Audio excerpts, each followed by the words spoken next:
안녕하세요. 오늘도 주님 안에서 믿음으로 꽉 찬 알곡이 되기 위해 성경 묵상의 시간을 허락하신 하나님께 감사와 영광을 올려드립니다.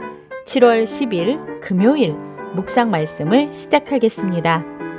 시인의 질문이 우리의 질문처럼 느껴질 때가 있습니다. 악인은 형통하고 의인은 눈물을 흘리며 하나님은 침묵하시는 것처럼 보이는 순간이 있습니다. 그러나 본문은 우리의 시선을 보이는 현실에서 보이지 않는 하나님의 통치로 옮겨줍니다. 하나님은 결코 세상을 외면하지 않으시며 가장 낮은 자리에서 신음하는 자의 기도를 들어주십니다. 오늘의 제목은 하나님이 없다고 말하는 세상에서입니다. 9편과 하나의 시로 보는 본문은 악인들의 교만과 포악한 삶을 고발하면서 공의로우신 하나님이 가난한 자들을 잊지 않으시고 구원하실 것을 확신합니다. 오늘 본문 시편 10편 1절에서 18절까지의 말씀을 함께 듣겠습니다. 여호와여, 어찌하여 멀리 서시며 어찌하여 환난 때에 숨으시나이까? 악한 자가 교만하여 가련한 자를 심히 압박하오니 그들이 자기가 베푼 꾀에 빠지게 하소서. 악인은 그의 마음의 욕심을 자랑하며 탐욕을 부리는 자는 여호와를 배반하여 멸시하나이다. 악인은 그의 교만한 얼굴로 말하기를 여호와께서 이를 감찰하지 아니하신다 하며 그의 모든 사상에 하나님이 없다 하나이다. 그의 길은 언제든지 견고하고 주의 심판은 높아서 그에게 미치지 못하오니 그는 그의 모든 대적들을 멸시하며 그의 마음에 이르기를 나는 흔들리지 아니하며 대대로 환난을 당하지 아니하리라 하나이다. 그의 입에는 저주와 거짓과 포악이 충만하며 그의 혀 밑에는 잔해와 죄악이 있나이다. 그가 마을 구석진 곳에 앉으며 그 은밀한 곳에서 무죄한 자를 죽이며 그의 눈은 가련한 자를 엿보나이다. 사자가 자기의 굴에 엎드림같이 그가 은밀한 곳에 엎드려 가련한 자를 잡으려고 기다리며 자기 그물을 끌어당겨 가련한 자를 잡나이다. 그가 굽으려 엎드리니 그의 포악으로 말미암아 가련한 자들이 넘어지나이다. 그가 그의 마음에 이르기를 하나님이 잊으셨고 그의 얼굴을 가리셨으니 영원히 보지 아니하시리라 하나이다. 여호와여, 일어나옵소서. 하나님이여, 손을 드옵소서. 가난한 자들을 잊지 마옵소서. 어찌하여 악인이 하나님을 멸시하여 그의 마음에 이르기를 주는 감찰하지 아니하리라 하나이까? 주께서 보셨나이다. 주는 재앙과 원한을 감찰하시고 주의 손으로 갚으려 하시오니 외로운 자가 주를 의지하나이다. 주는 벌써부터 고아를 도우시는 이신이이다. 악인의 팔을 꺾으소서. 악한 자의 악을 더 이상 찾아낼 수 없을 때까지 찾으소서. 여호와께서는 영원 무궁하도록 왕이시니 이방 나라들이 주의 땅에서 멸망하였나이다.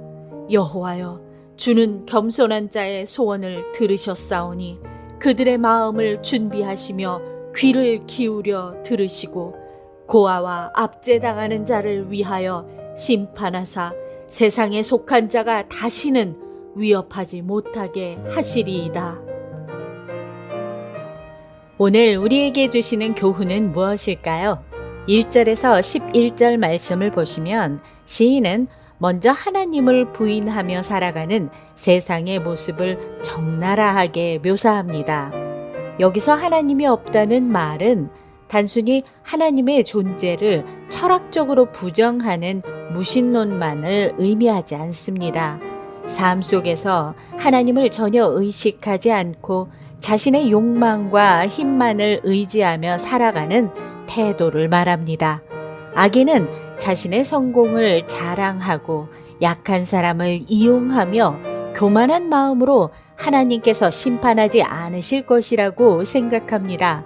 그의 입에는 거짓과 폭력이 가득하고 그의 눈은 연약한 사람을 먹잇감처럼 노립니다. 결국 하나님을 믿는다고 말하면서도 삶의 기준은 세상의 가치관에 두고 살아가는 것입니다. 성공이 진리가 되고 물질이 안전이 되며 힘이 정의가 되는 순간 우리는 입술로는 하나님을 고백하지만 삶으로는 하나님이 없는 것처럼 살아가는 것입니다. 신학자 존 칼빈은 인간의 마음은 우상을 끊임없이 만들어내는 공장과 같다고 했습니다. 하나님보다 더 의지하는 것이 있다면 그것이 곧 우리의 우상이 됩니다. 시인은 악인의 모습을 통해 세상을 비난하기보다 우리의 마음을 먼저 비추어 보게 합니다. 하나님을 잊는 순간 인간은 반드시 다른 무엇인가를 하나님의 자리에 올려놓게 되어 있습니다. 12절에서 18절 말씀을 보시면 그러나 시편은 절망으로 끝나지 않습니다. 시인은 현실을 바라보던 눈을 하나님께로 돌리며 여호와여 일어나소서라고 외칩니다. 이 짧은 기도는 믿음의 전환점입니다. 하나님은 억눌린 자의 눈물을 모두 보시고 고아와 약자의 억울함을 외면하지 않으시며 결국 악인의 힘은 영원하지 않지만 하나님의 통치는 영원합니다. 본문 마지막에서 시편 기자는 하나님께서 겸손히 기도하는 사람을 통해 역사를 이루신다고 증언합니다. 신학자 디트리 본회퍼는 하나님은 우리가 문제를 피해가도록 돕기보다 그 문제 가운데 함께 하신다라고 말했습니다. 하나님의 침묵은 부재가 아니라 때를 기다리시는 인내이시며 하나님의 지연은 결코 하나님의 포기가 아닙니다. 믿음은 하나님의 시간이 우리의 시간보다 완전하다는 사실을 신뢰하는 것입니다. 세상이 하나님이 없다라고 외칠 때에도 우리는 삶으로 하나님은 살아계신다라고 증언하는 증인들이 됩시다. 기도하겠습니다. 하나님, 오늘 우리에게 주신 말씀대로 주의 이름을 부르며 주님 밖에 의지할 자가 없는 이들의 필요를 돌아보며 살아가게 하여 주시옵소서. 예수 그리스도의 이름으로 기도드립니다. 아멘. 세상은 눈에 보이는 힘과 성공을 따라가라고 말하지만 하나님의 백성은 보이지 않는 하나님의 손길을 신뢰하며 살아가는 사람들입니다. 때로는 악이 이기는 것처럼 보이고 하나님께서 침묵하시는 것처럼 느껴질지라도 하나님은 결코 역사의 주권을 내려놓으신 적이 없습니다. 우리의 눈물이 마르기 전에 이미 우리의 기도를 들으셨고 우리의 억울함이 잊혀지기 전에 이미 공의로 일하고 계십니다. 하나님을 잊은 세상 속에서도 하나님을 기억하는 한 사람이 되길 바라며 오늘도 광야 같은 세상에서 하나님의 말씀으로 승리합시다. 저는 내일 다시 찾아뵙겠습니다.